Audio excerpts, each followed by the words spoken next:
August 2nd, 1953. The sound of metal ripping, the sound of shattering glass. In the rubble were two girls, Betty Jack Davis and Skeeter Davis. They were the Davis sisters, on the verge of stardom. Only one walked out of the rubble. Betty Jack was dead. Skeeter lived, but trapped in that moment forever. The world knew her as Skeeter Davis, the happy solo superstar. But it was an illusion. For 40 years, every time she stepped onto the stage, she didn't walk alone.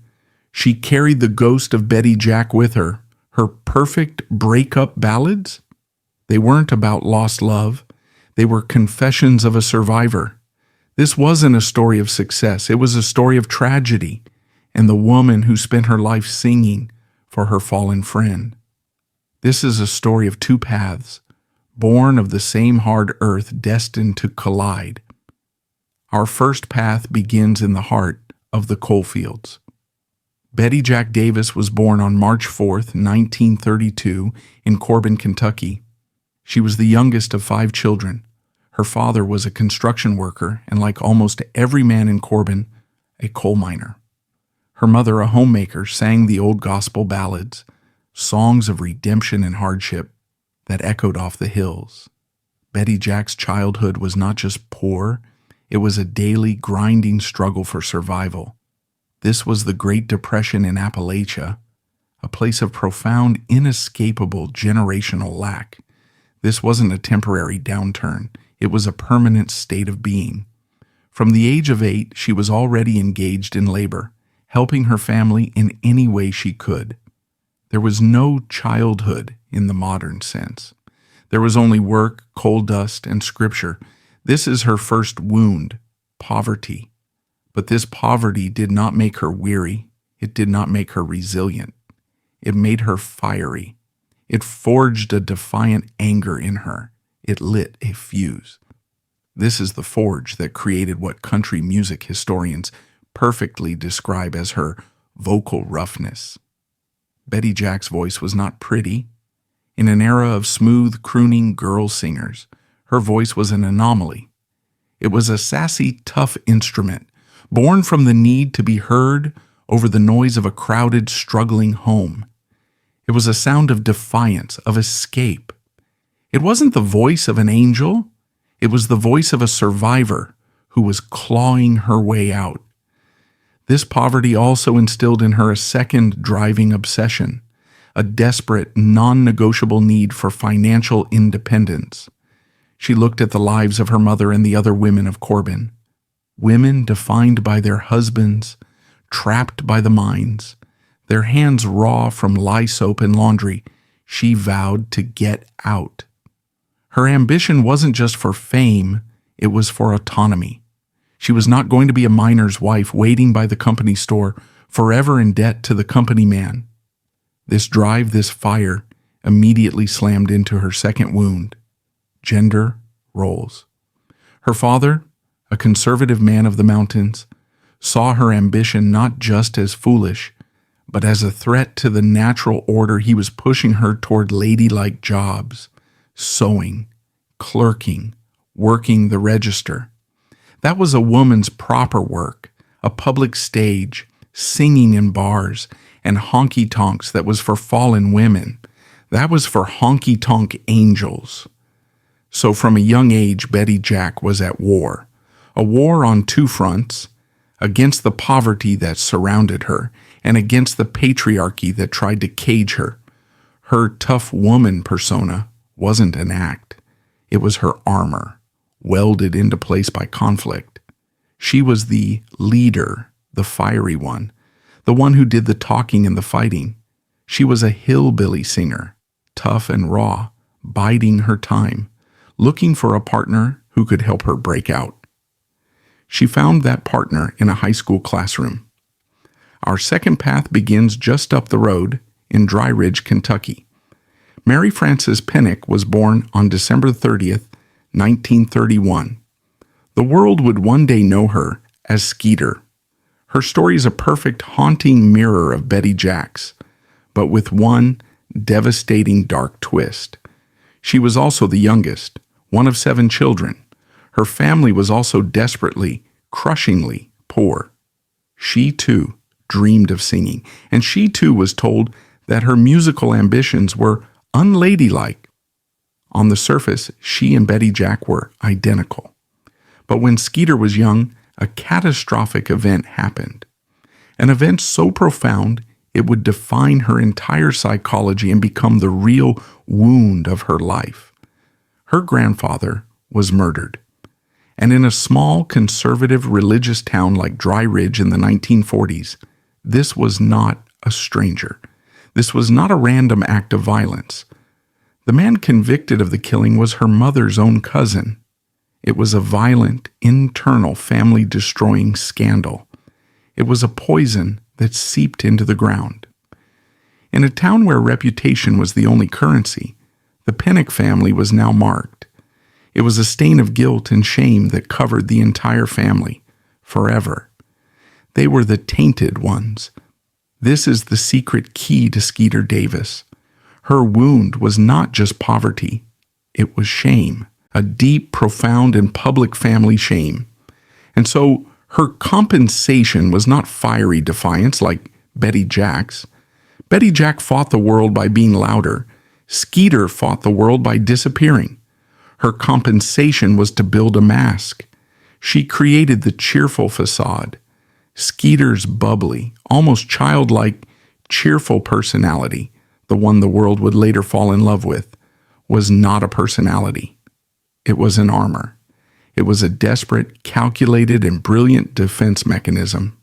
She would be so sweet, so ladylike, so relentlessly nice that no one could ever see the darkness and the tainted scandal she came from. If she smiled bright enough, she could blind the world to the stain. This is the central, critical difference between the two girls. Betty Jack was authentically tough on the outside, a fighter battling an external world. Skeeter was masking her own toughness and trauma behind a cheerful, fragile facade, battling an internal one. Now imagine these two girls meeting in a high school classroom in Dry Ridge in 1948. It was a collision. Skeeter, the cheerful outcast, the girl with the dark secret hiding behind her smile. Betty Jack, the fiery leader, bristling against her family's ladylike expectations, unable to hide her ambition. The girl who was too quiet and the girl who was too loud. It was not a friendship. It was an alliance.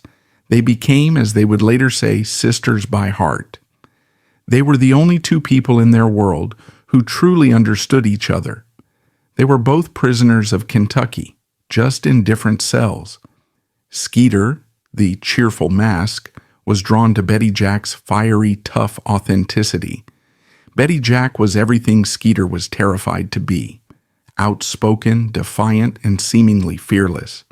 Betty Jack, the fiery leader, was drawn to Skeeter's emotional harmony. Skeeter's clear, high, angelic voice was the perfect counterpoint to her own raw power.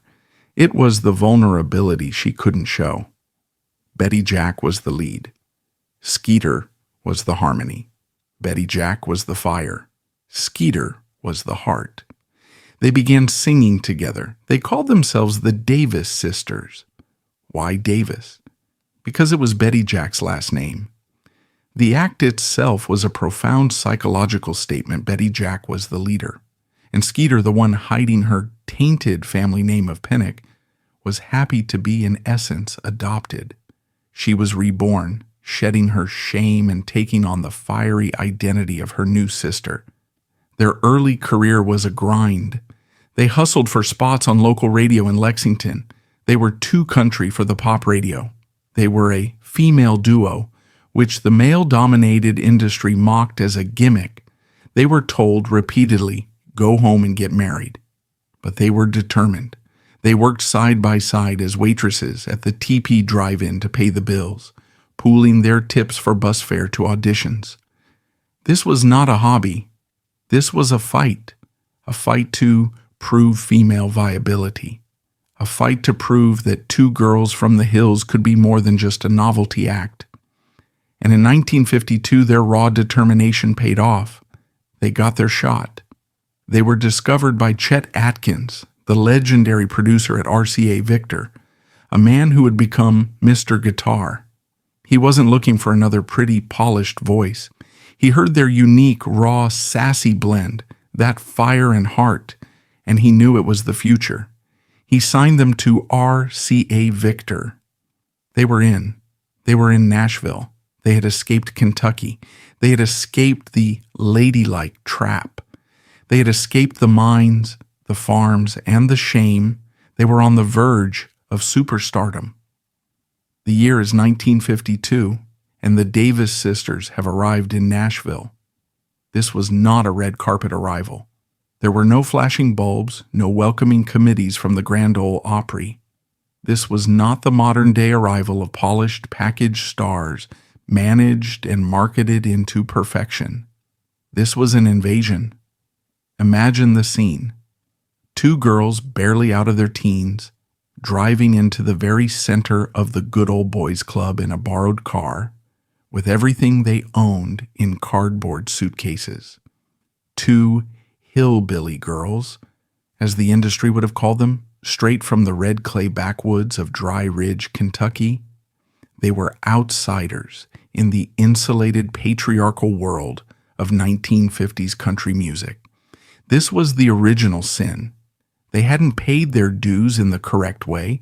They weren't wives or daughters of established stars. They were women. And not just women, but unchaperoned women attempting to build a career on their own terms.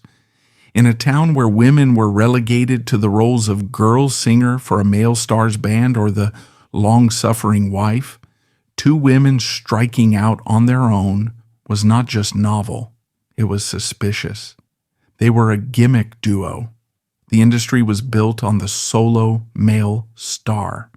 The mournful Hank Williams, the rowdy Lefty Frizzell, the smooth Eddie Arnold. A female duo, singing in close harmony, was seen as a novelty act, something for the county fair, not the Ryman Auditorium. And most of all, they were raw. They were not the polished, pop-leaning sound of Patti Page. They were the sound of unpolished pine, of creek water, of genuine, unvarnished Appalachian hardship. Their voices, when woven together, were a paradox, high, clear, and angelic, yet rooted in a pain that Nashville wasn't yet comfortable selling. Under the guidance of the legendary Chet Atkins, they began their climb. Atkins, a guitar virtuoso and a producer with a golden ear, saw something in them that no one else did. He saw the authenticity. He signed them to RCA Victor, a major label, but even with his backing, the path was brutal. They played the small fairs, standing on flatbed trucks. They played the local radio shows at dawn, singing for an audience of farmers and truckers. They were working in a world that had no template for them. The entire industry, the very infrastructure of country music, was built on the songs of men. And those songs were often, almost universally, blaming women for their wild ways. This was the air they breathed. The undisputed anthem of the era was Hank Thompson's The Wild Side of Life. It was more than a song. It was a cultural decree, honky-tonk angels. The phrase defined a generation of women. The song wasn't just a lament, it was an accusation.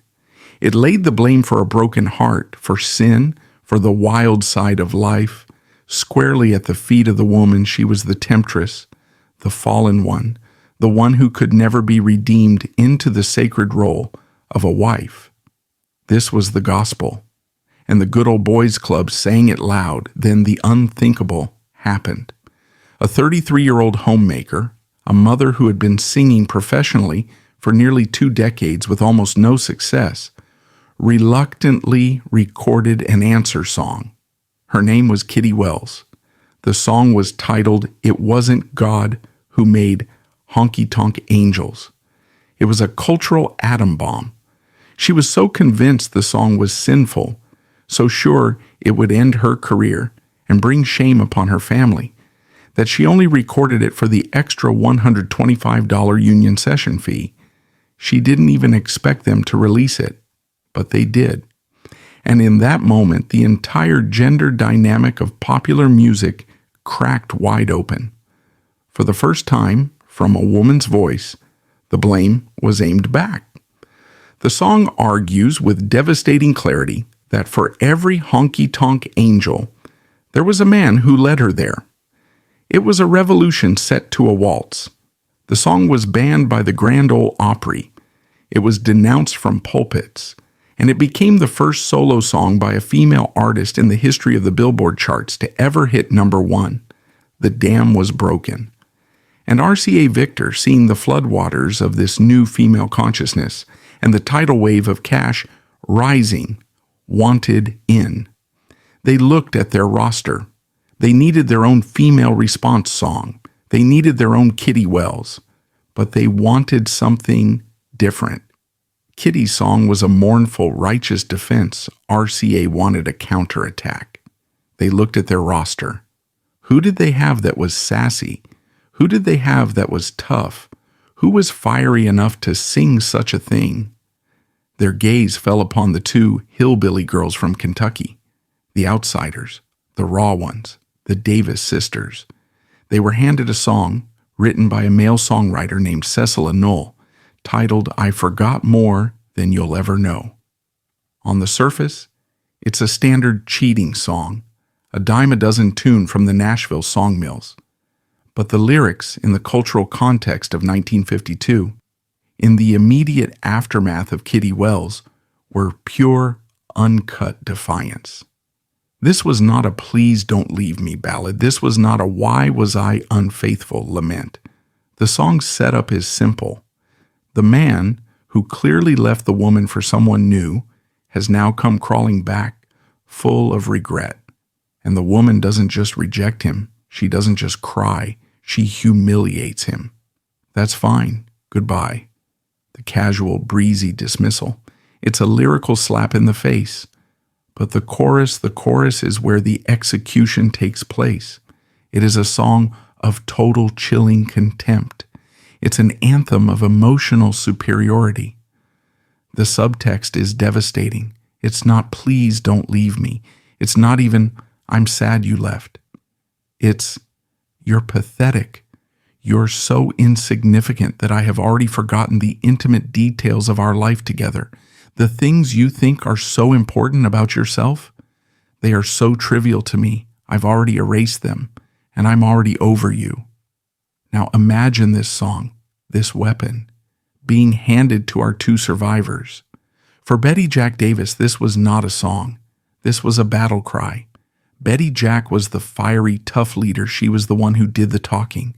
She was the one who had built a tough woman persona as a shield against a difficult, domineering father, as a rebellion against the suffocating, ladylike box that society demanded.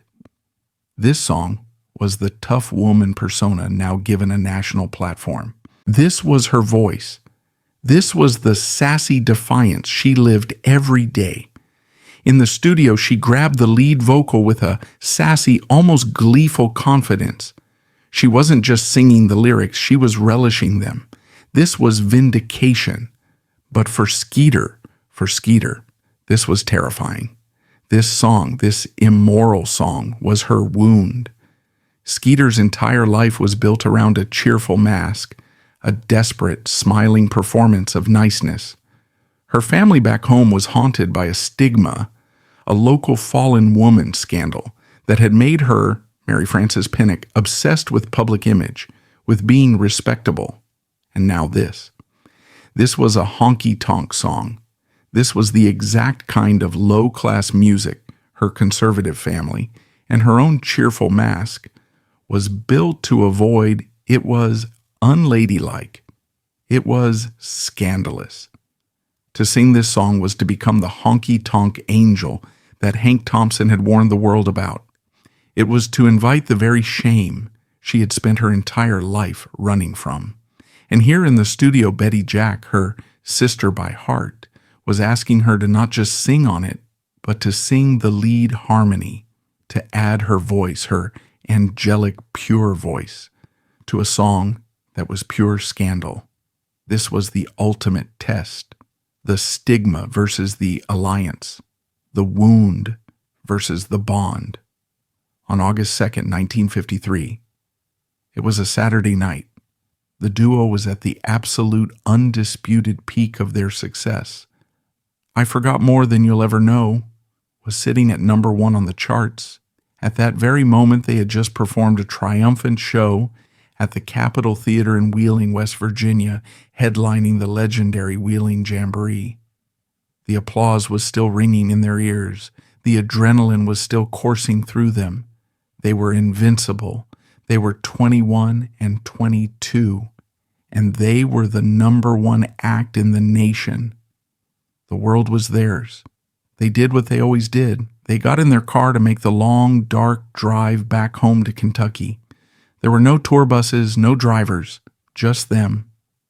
Betty Jack, the fiery leader, the one who did the talking, the one who always took charge, was driving.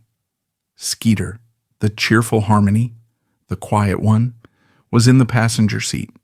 They were on Highway 62, a dark 2-lane rural road near a small town called Erlanger, Kentucky. At approximately 10 p.m., a young soldier stationed at Fort Knox was driving in the opposite direction. He was tired. He was driving too fast, and he fell asleep at the wheel. His car, a missile in the dark, drifted across the center line, directly into their path. There was no time to react, no time to swerve, no time for Betty Jack's tough persona or Skeeter's cheerful mask to save them.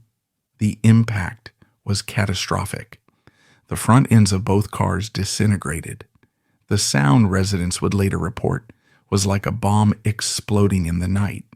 Betty Jack Davis, the 21-year-old fiery leader, the tough woman who was her father's defiant child, the sister by heart who had convinced Skeeter to be brave, the one who was going to conquer the world, was killed instantly.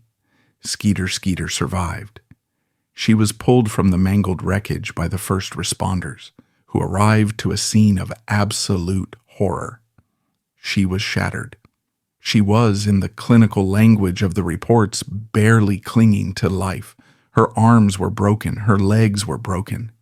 She had severe, life-threatening head injuries. Her internal injuries were massive. She was rushed to St. Elizabeth Hospital in Covington.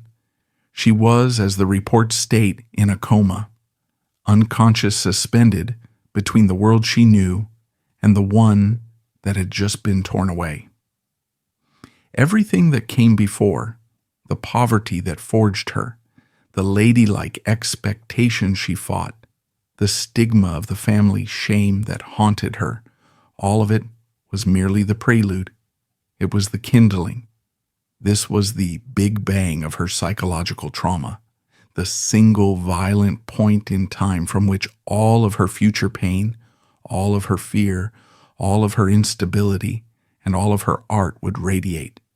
The girl named Mary Frances Pinnock, who had become the cheerful Skeeter Davis, died that night on Highway 62, right alongside her sister, Betty Jack. The person who woke up from that coma was someone and something entirely new. Mary Frances Pinnock, the 22-year-old the world had just begun to know as Skeeter, awoke from her coma into a world of sterile white silence. The first sensation was not grief, it was pain, a sharp geographical pain. Her body was a map of shattered geography, a fractured arm, a shattered leg, a severe head injury. She felt the weight of the plaster, the strain of the stitches. Every breath was an effort, but that physical pain was only a distant secondary echo. The real pain, the piercing pain, was the silence. Silence, where Betty Jack's fiery, insolent laughter should have been. The absolute silence of a hospital room, where there should have been whispers, plans, the idle singing of her best friend. As the fog of anesthesia and head trauma cleared, the events of August 2nd, 1953, were handed to her not as a memory. She had no memory. The accident had mercifully or perhaps cruelly stolen it, but as a verdict. Her brain, in a final act of self-preservation, had erased the entire tape. She couldn't remember the concert in Wheeling. She couldn't remember the feeling of victory. She couldn't remember getting into the car. She couldn't remember the dark road. She couldn't remember the headlights. She couldn't remember the sound of metal ripping. She didn't remember that Betty Jack was dead. She had to be told, imagine this moment. Imagine your entire world, your entire adult identity, built on an alliance, a sisterhood so deep that you've taken her name as your own, your shield, your new clean identity.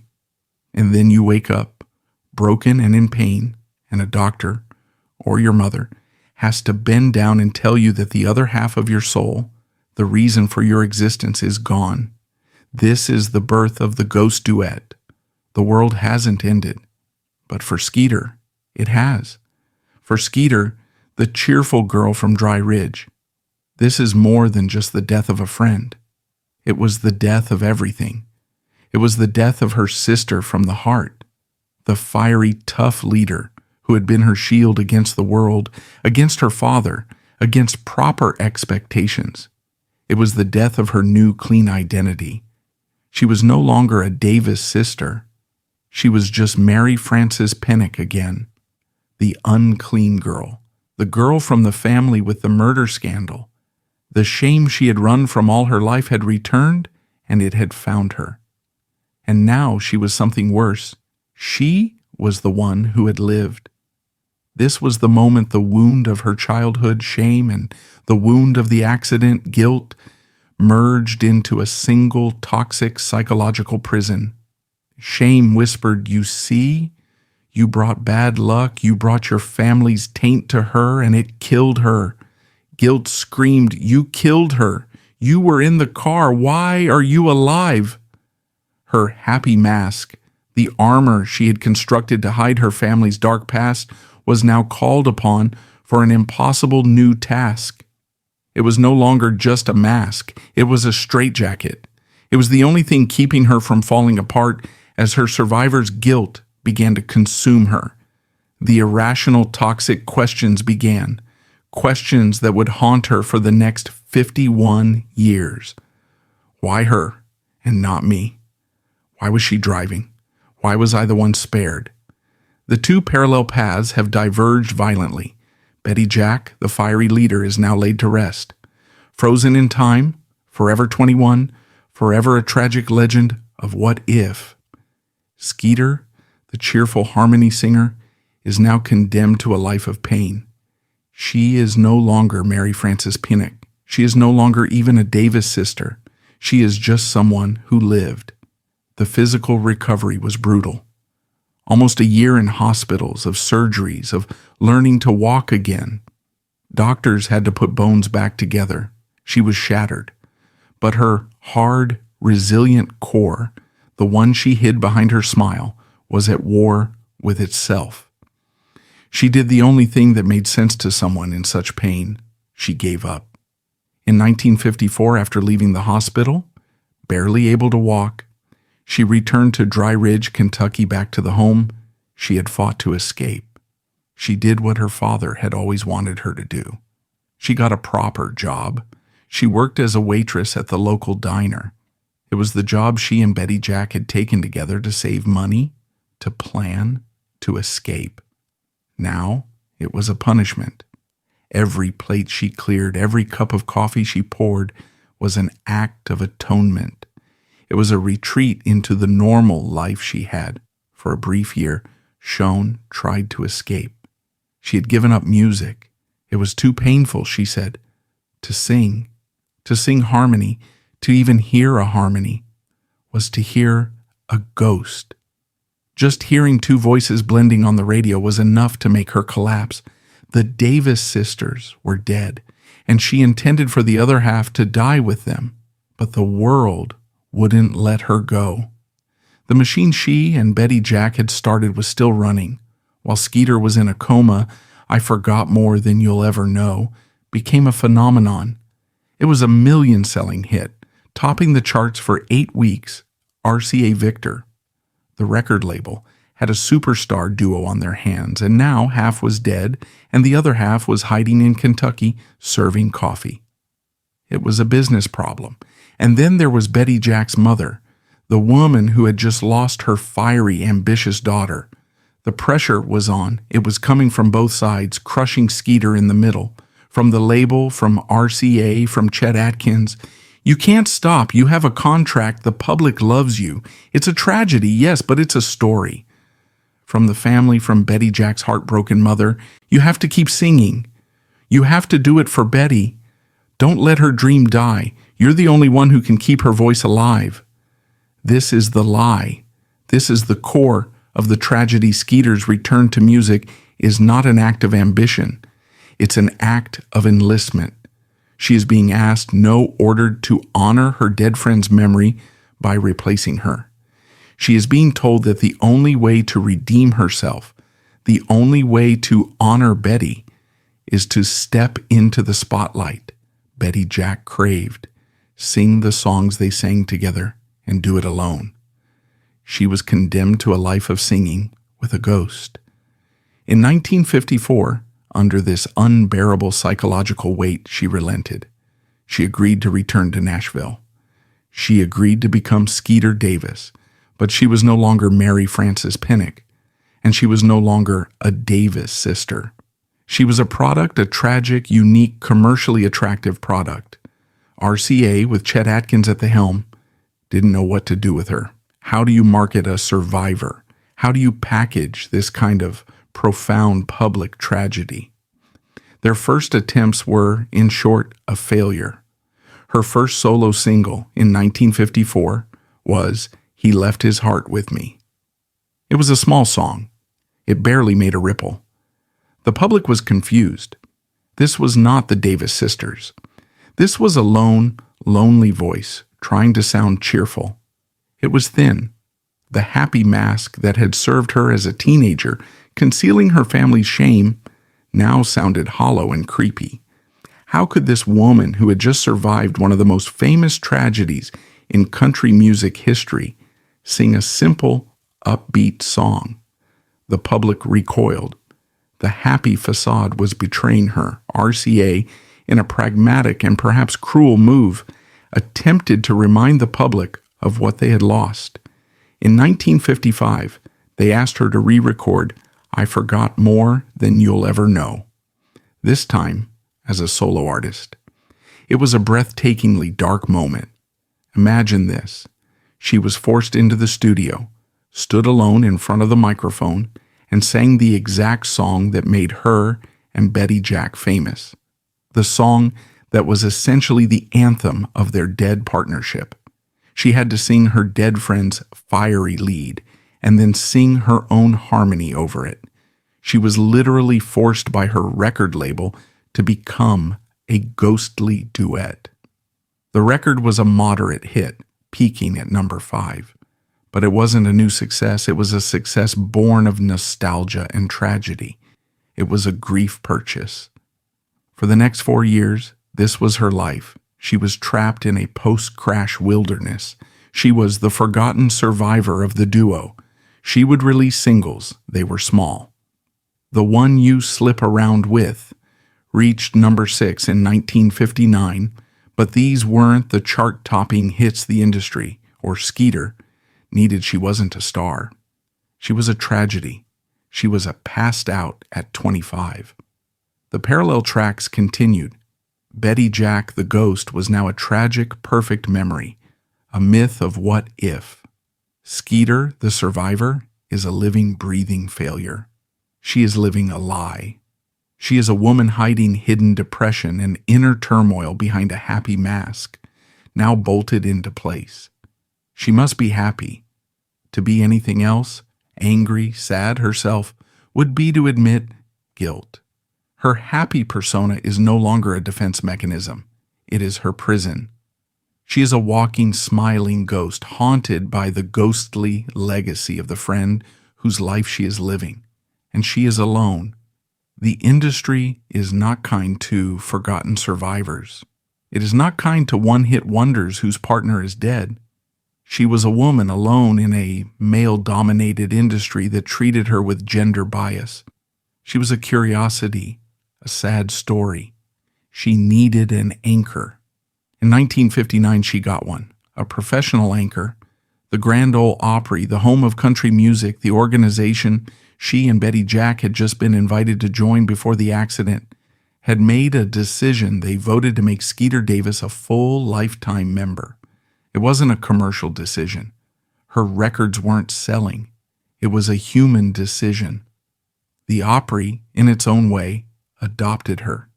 It was the only institution in Nashville that recognized her not as a product or a passed on, but as a survivor and a member of the family. The Opry became her sanctuary. It was the only stage in the world where she felt safe. It was a steady weekly paycheck. It was the only place she could sing, and the applause wasn't for a hit, but for her resilience. She had finally found a home, but it was a home built on a foundation of deep, silent grief.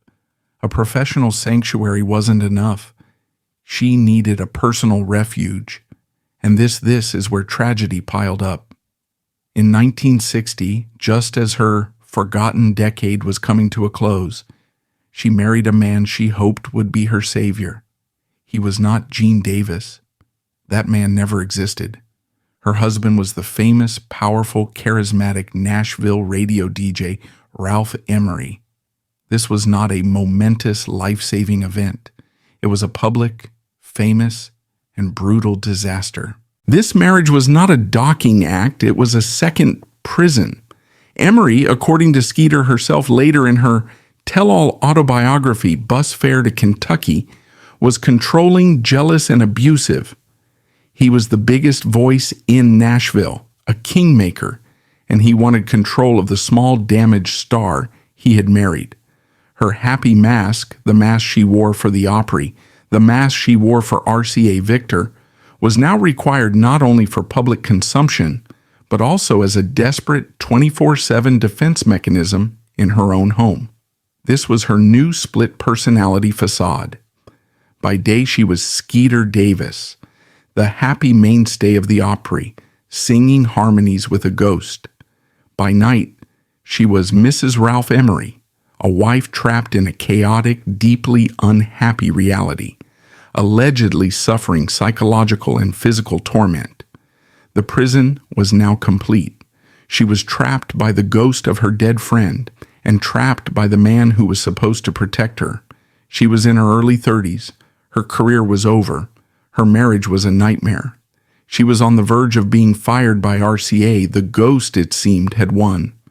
The end of the world had come, and she was just living in a quiet, gray, post-apocalyptic era.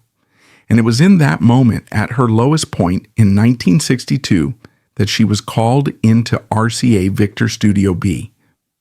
This was the church that Chet Atkins had built, the laboratory where the Nashville sound was being invented. Atkins knew this was a risk. It was a last-ditch gamble for a forgotten country artist. He gave her a simple, haunting teenage lament written by Sylvia D. and Arthur Kent. It was called The End of the World. Skeeter read the lyrics. Why does the sun still shine? Why does the sea still rush to the shore? Don't they know it's the end of the world?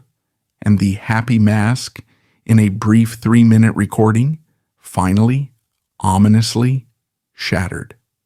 This wasn't a song. It was her diary. This wasn't a metaphor. It was a news report in real time from the front lines of her own private, 9-year-long apocalypse. She'd been asking herself that same question every morning since August 3rd, 1953. She knew why the world wasn't ending. Hers was. In her head, the line wasn't, "'Cause I don't love you anymore." It was, "'Cause Betty Jack isn't here anymore." This was the central, explosive psychological event of her entire life. This was the moment when the hidden depression, inner turmoil, and survivor's guilt that had been strangling her finally came to life. She stepped to the microphone, and the woman who had been faking cheerfulness for a decade finally, for 3 minutes, spoke her truth. The vocal performance she gave was, quite simply, one of the most haunting and psychologically true ever recorded. She wasn't acting, she was confessing. She sang with a strange, otherworldly, almost numb detachment. This wasn't the passionate scream of a Patsy Cline. It was the voice of a ghost. It was the sound of a woman who had been on the other side of tragedy, looking back at the living, wondering why they all continued their work. And then the masterpiece, the reading. Why does my heart keep beating? Why do these eyes of mine cry? Don't they know it's the end of the world? It's over when you say goodbye. In the pop world, this is a trick. In Skeeter's world, this is her testimony. She's not speaking to a lover. She's speaking directly to the ghost. She's speaking to Betty Jack. She was asking the one question that had been burning in her soul since she woke up in that hospital. Why does my heart keep beating? Why am I alive and you are dead? The song was essentially a 3-minute confession of survivor's guilt disguised as a teen breakup ballad. Chet Atkins, a genius, wrapped this raw psychological breakdown in the most gorgeous, beautiful, string-filled pop arrangement possible. He wrapped her trauma in velvet. The song was released in late 1962, and the forgotten survivor, the loser, the ghost of the Opry, was about to become the biggest star in the world. The song, released in late 1962, was not a hit. It was an atom bomb. But the blast was misunderstood. The public, the millions of teenagers buying pop records, the couples holding each other on dance floors, didn't hear the survivor's guilt. They did not hear the 9-year private agonizing confession of a woman broken by tragedy, speaking directly to a ghost. They did not hear the ghost of Betty Jack Davis. They heard their own heartbreak. They heard the most perfect, beautiful, and devastating articulation of romantic loss ever recorded. The song's profound, numb despair was universal, and they wrapped their own teenage angst around it. The song detonated the charts. It was not a country song. It was not a pop song. It was a crossover monster. It hit number 2 on the Billboard pop chart, held back from the top spot only by the juggernaut of the Four Seasons. It hit number 2 on the country chart. It hit number 1 on the adult contemporary chart. It was a massive top 20 hit in the United Kingdom, echoing through the smoky clubs of London. It was a global million-selling phenomenon. The forgotten survivor was, almost overnight, one of the most famous women in the world. Skeeter Davis was nominated for 5 Grammy Awards. She had, in one single accidental 3-minute confession, become one of the first and biggest female crossover pioneers in music history. She had achieved a level of fame that she, and more importantly, the ghost of Betty Jack, had never even dreamed of. And this is the ultimate tragic irony. This is the lie of her life, now magnified to a global scale. Her greatest, most profound, all-consuming private grief, her 1953 apocalypse, has just been repackaged, misunderstood, and celebrated as the world's favorite public pop song. Her despair is now a hit. Her trauma is a commodity. The cheerful mask was no longer optional. It was no longer a private defense mechanism. It was now her brand. It was the product. She was, to the world, the cheerful girl who sang the sad, sad song. A beautiful, tragic doll who could smile through the apocalypse and the guilt. The survivor's guilt must have been apocalyptic. Her success was not a victory. It was a confirmation of her deepest, most irrational fear. She was the harmony singer. She was the sidekick. And now, by the cruel random chance of a car crash, she had inherited the lead. And the entire world was giving her a standing ovation for it. Every round of applause must have felt like a betrayal. Every gold record, a monument to the friend who should have been there to accept it with her The machine, of course, demands more. The machine abhors a vacuum. RCA, seeing a new, unexpected gold mine, rushed her back into the studio. They must follow up The End of the World. They threw another pop song at her, a song that psychologically is one of the darkest, most twisted follow-ups imaginable. It was called I Can't Stay Mad at You. It is the total, violent, polar opposite of The End of the World. It's not just a different tempo, it's a different reality. It is a cheerful, almost manic pop song about immediate forgiveness and relentless optimism. This was the new Skeeter. The public had bought the tragic record. Now they would buy the cheerful one. The song was another massive pop hit, hitting number 7 on the Billboard Pop Chart in 1963. The year is 1963. Skeeter Davis is one of the biggest pop stars in America. She is 32 years old, competing with teenagers. She is a crossover queen. She is a cheerful pop idol. And she is, on the inside, a complete, terrified, and guilt-ridden wreck. She is living the lie on a global stage. The internal turmoil is no longer just a hidden depression. It is an active daily war between her public cheerful persona and her private survivor's guilt. She is a woman who has lost her sister, lost her memory of the event, and now has lost her identity to a new cheerful pop star mask that the world demanded she wear. She was a queen, but her throne was a prison. At the absolute peak of her new global fame in 1963 and 1964, her private life, the one anchor she had tried to build against the ghost, was imploding. Her marriage to Ralph Emery was not a sanctuary. It was, according to her own autobiography, a nightmare. While the world saw Skeeter Davis, the smiling pop star, on the arm of Ralph Emery, the powerful radio king, the woman at home, Mary Frances Pinnock, was allegedly enduring a daily barrage of jealousy, control, and abuse from her powerful husband. This was the true schizophrenic parallel of her life by day. She was the queen of crossover, a smiling, beloved international star, flying to London and New York. By night, she was Mrs. Ralph Emery, a wife trapped in a turbulent, deeply unhappy reality, walking on eggshells in her own mansion. In 1964, at the very height of her fame, the marriage imploded. The divorce was bitter, public, and humiliating.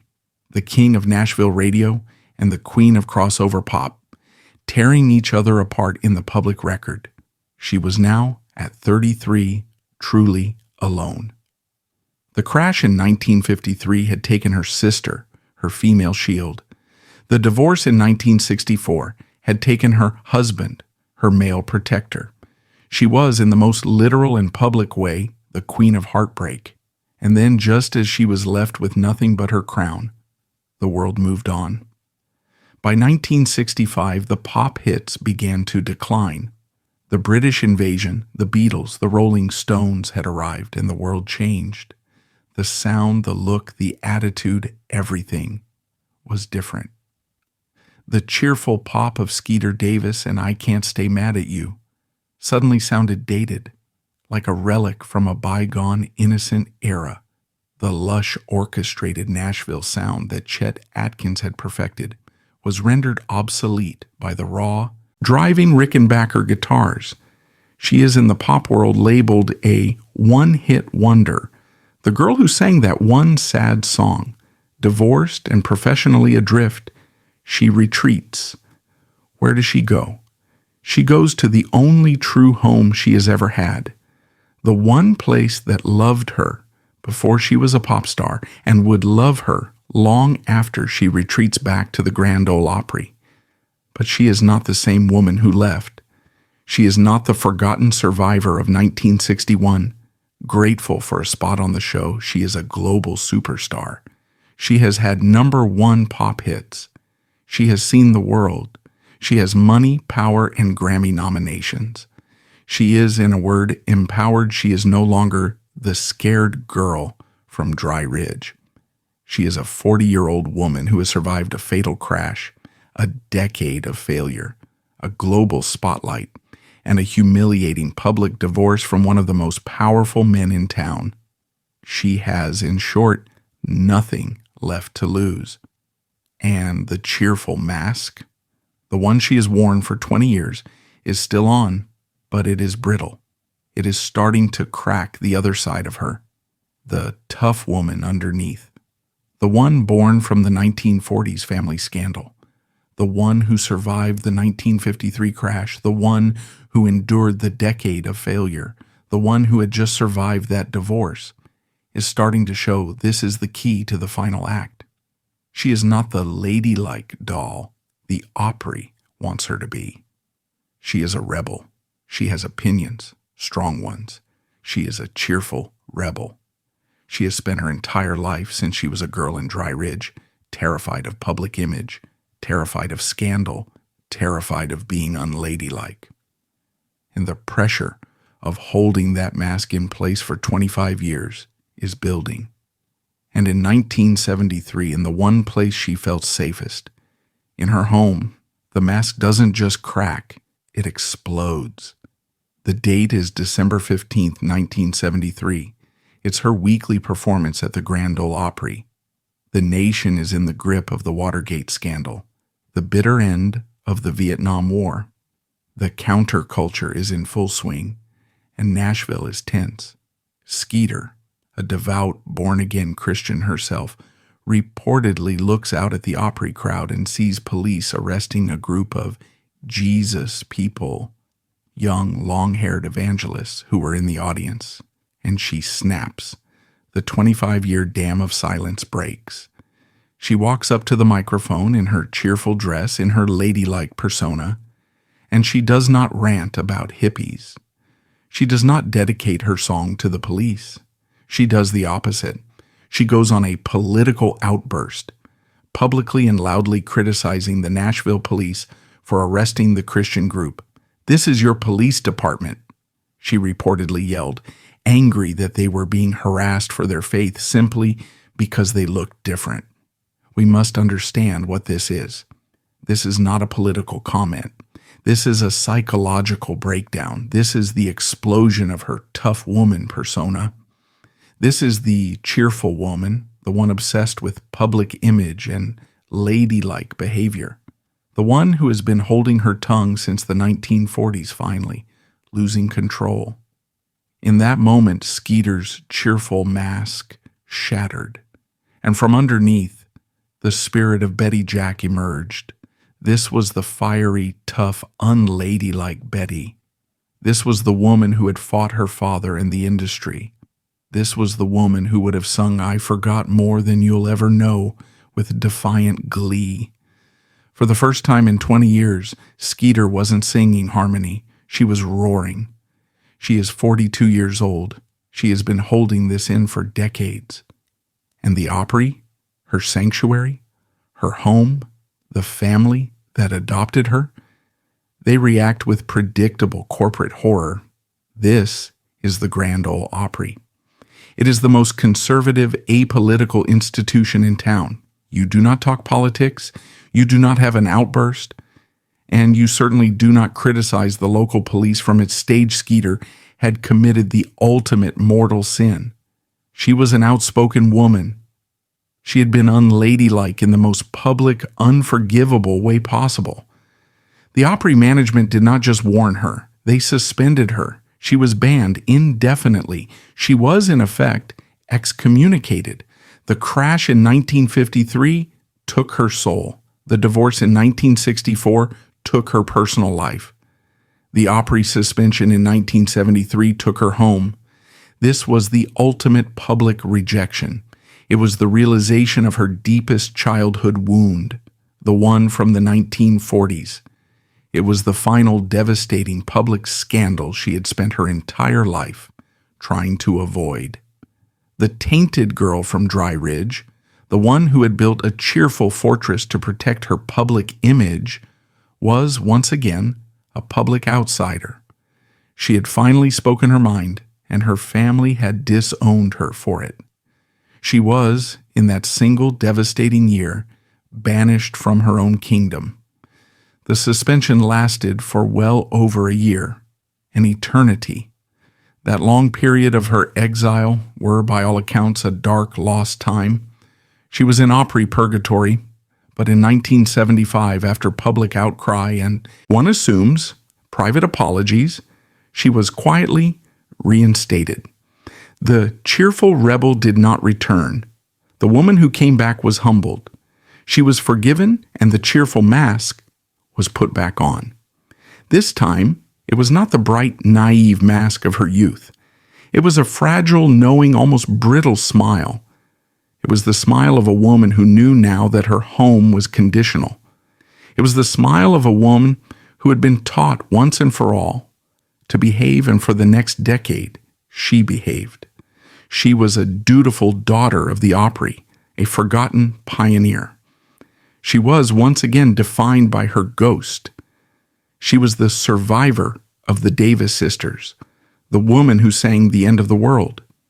She was a walking, breathing, cheerful piece of nostalgia.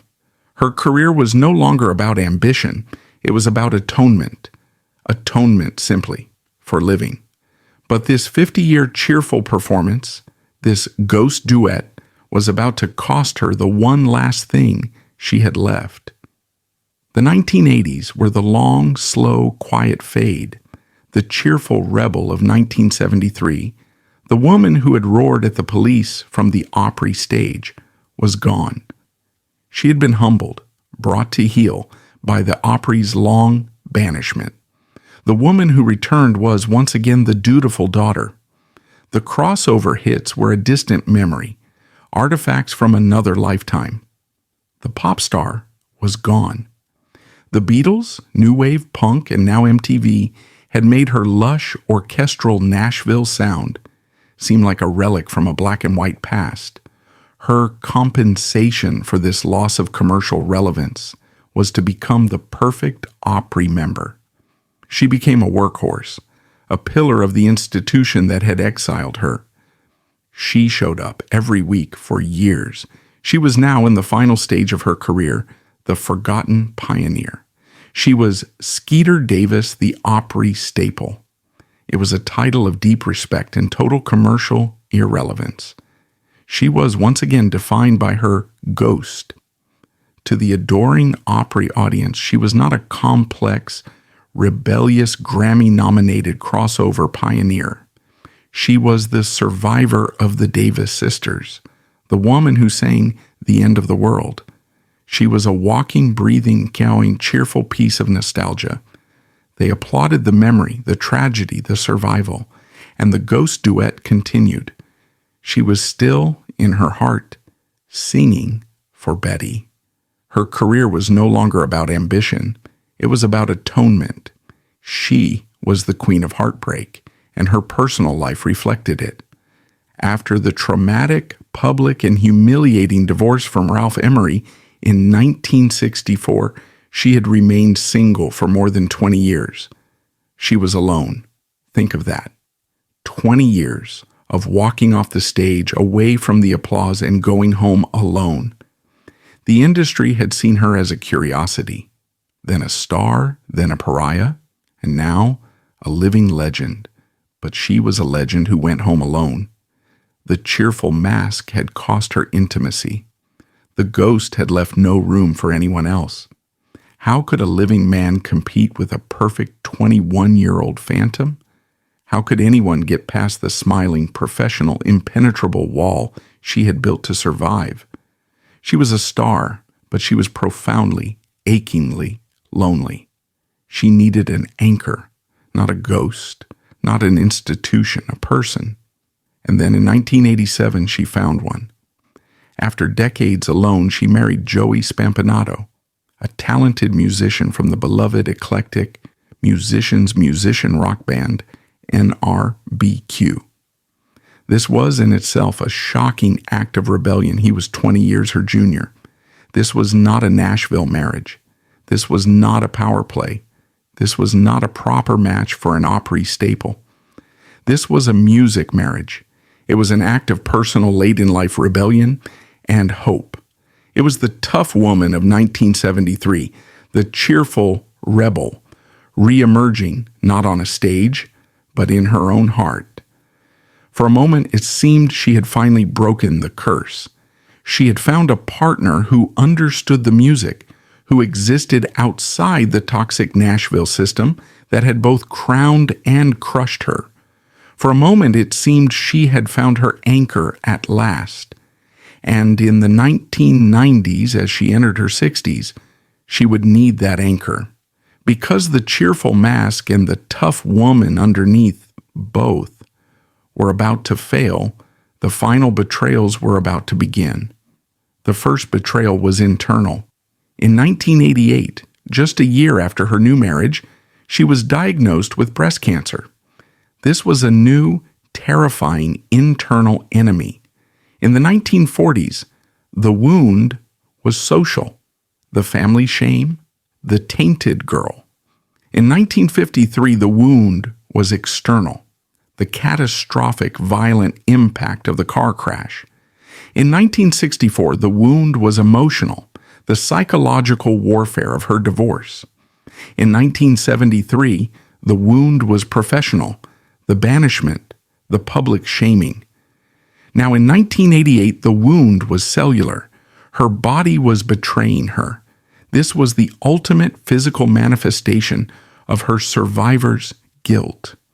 The body that, by some miracle, had survived the unsurvivable crash was now, it seemed finally, slowly, finishing the job. The irrational, poisonous question that had haunted her for 35 years, why her and not me, was now being answered in the most horrific way. The body that should have died with Betty Jack was at last dying. The guilt was literally eating her alive from the inside, but she was a fighter. She was the tough woman from Dry Ridge, the one who had survived everything. This was not a ghost. This was not an institution. This was a disease, and she could fight it. She underwent a mastectomy. She endured the brutal, scorching, debilitating chemotherapy. And by 1996, after a grueling 8-year battle, she was in remission. She had done it. She had survived. She had survived the scandal. She had survived the crash. She had survived the abusive marriage. She had survived the Opry. And now she had survived cancer. She was, it seemed, invincible. And that is when the final, most devastating, and most human betrayal occurred. In 1996, the exact same year she went into remission, the same year she had clawed her way back from the brink of death, Joey Spampinato, her husband of 9 years, the man who was her final anchor, her music marriage, her last hope, divorced her. The song was never about a teenage lover. It was about Betty Jack. But now, in this final, cruelest twist, the song became true in a way it had never been before. She was now 65 years old. She was a cancer survivor, her body scarred from surgery and chemo. She was a 2-time divorcee. She was a forgotten pioneer whose hits were 30 years old. And she was, for the first time in her entire adult life, truly, completely, and utterly alone. The ghost had won. The 50-year performance, the ghost duet, her desperate, lifelong attempt to atone for the sin of living had, in the end, cost her everything. It had cost her a normal life with Ralph Emery. It had cost her a normal life with Joey Spampinato. It had left her with nothing but the ghost. The one constant, unwavering presence in her life was the absence of Betty Jack. The cheerful mask, which had survived scandal, death, and exile, was now gone. It had been a culmination of trauma, guilt. There was nothing left to be cheerful about. There was no one left to perform for. The tough woman was exhausted. Her cheerful facade wasn't just a mask. It was a job. It was a 51-year-long performance. She wasn't grieving a stolen career. That was a fiction. She was quite simply grieving her sister by heart and atoning for the one crime she felt she had committed, the crime of living. She was the harmony singer who, by a random, brutal twist of fate, had been forced to live the lead singer's life, not because she stole it, but because the lead was gone. Her entire brilliant, Hall of Fame-worthy career was, in her own mind, defined by that one single violent absence. And The End of the World was not a pop song. It was her one true, accidental, and eternal confession. Why does my heart go on beating? Her last performance on the Opry stage, her home, was in 2002. By 2004, the breast cancer had returned. It had been waiting, and this time it was final. On September 19, 2004, Mary Frances Skeeter Davis died in Nashville. She was 72. The cheerful mask was gone. The tough survivor was gone. The ghost duet was, at last, silent. The woman who had lived with the guilt of her own survival was finally, after 51 years, at peace. So how should we remember the Davis sisters, both Skeeter and Betty Jack? The lie is the cheerful pop star, the queen of crossover, who sang the sweet sad song, "The truth is far more complex and far more tragic." The truth is that Skeeter Davis was never a solo artist. She was and always remained the surviving half of a duet. She was the harmony, forever haunted by the lead vocal that had been silenced. The legacy of the Davis sisters is a dual legacy, forever locked in a tragic dialogue. The first legacy belongs to Betty Jack Davis, the 21-year-old fiery leader, the raw, authentic talent cut short. She is the what if. She is the ghost. The second legacy belongs to Skeeter Davis, the reluctant survivor, the forced pioneer, the queen of heartbreak in the most literal, tragic sense. She is the what was. Ultimately, Skeeter's career was a 51-year-long act of atonement. It was a memorial built not to honor ambition, but to process a grief so profound it could never be spoken. Her entire cheerful, smiling life was an illusion, a fragile, beautiful mask crafted to hide a bottomless, inconsolable, and singular truth, that she was the one who had lived, and that in her own mind was the one unforgivable crime for which she could never atone.